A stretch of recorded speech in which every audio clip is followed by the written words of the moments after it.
তুমি বাগলা বাগলি শুরু করিচ্ছ না নি? কিতা করছি? কি দেখছি না নি খাইল উকিলের লগে খানা খানি করদায় তুমি মনে করছো নি উকিল ধরিয়া টাকা দখল করলিবা সম্পত্তি নিবা কি? আমার নাই নি উকিল, আমিও এখন উকিল ধরমু। তুমি যে লাইনে আটো না আমিও লাইনে আটিমু, দেখ মুখিলা সম্পত্তি নেও তুমি। যে সারা সম্পত্তি বাজির নয়, যে আমার মেহনত কামাইছি। দেওয়ার সময় লইতে সময় তুমি তোমার নামে আগলা কাগজ করিলে না, কিন্তু বাজির সম্পত্তি ধারাও কেতার লাগি।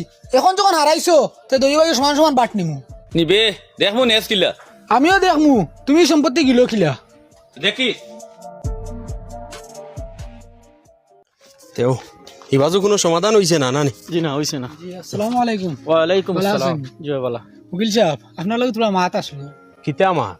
ও আমরা বাইয়ালি সম্পত্তি বাটপাটুরা লইয়া তোরা বেড়াচেরা চলের ও কই আর আপনার কাছে তোরা পরামর্শ নিতাম। আমরা উকিল মানুষ, ইলা বক্কা পরামর্শ দেই না।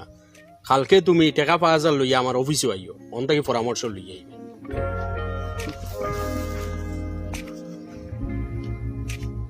হিসাবে আসুন কি তার লাগে? না আসি আর তার লাগি এজন উকিলের কাছে গিয়া পরামর্শ লইতে হইলে টাকা ৫,০০০ লাগে।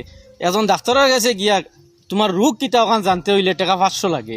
এজন ইঞ্জিনিয়ারের কাছে আপনি গিয়া যদি কইন ও মাটিতে আমি কতলা বিল্ডিং উঠাইতাম পারমু, কয়তলা ঘর আমি বানাইতাম পারমু, ওখান যদি পরামর্শ না যাইন তো টাকা ২০-২৫,০০০ লাগে। এটা তো লাগবো, কারণ এরা ফড়িয়া ডাক্তার হইছে, এরা ফড়িয়া ইঞ্জিনিয়ার হইছে, এরা ফড়িয়া উকিল হইছে। জি হয় জি হয়। আর আমরা আনা পড়িয়া মেসা হয়ে গেছি, মুফতি হয়ে গেছি। জি না আপনারাও ফড়িয়া মেসা হইছেন, ফড়িয়া মুফতি হইছেন। আমরা কাছে অত বহুতে তালাকর মাসলা নেওয়া তাইন, জাকাতর মাসলা নেওয়া তাইন, আমরা তো আর ২ টাকা করে দেও করি কই না, আরো বিভিন্ন সমস্যা লইয়া আইন ওটা সমাধান করিয়া দেই। আপনারা তো এটা আল্লাহ হস্তে করো।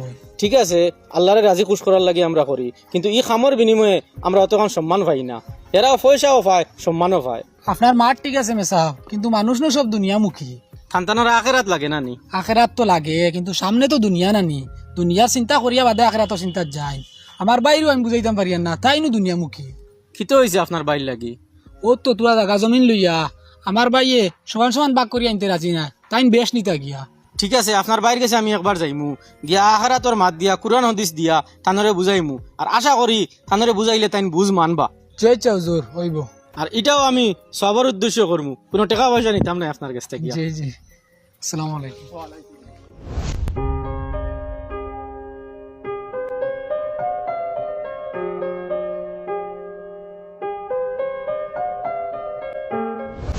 ওই মাথা কান নি যা তুই আমার এক মাতুন ই ৫ বছর জায়গা জমিন বাটার মাত বাদ দিলাই তুই খামো লাগবো এলা পেলা রোজগার কর এর বাদে দইও বাইয়ে বিলিয়া চিন্তা করমু কিতা করতাম। আচ্ছা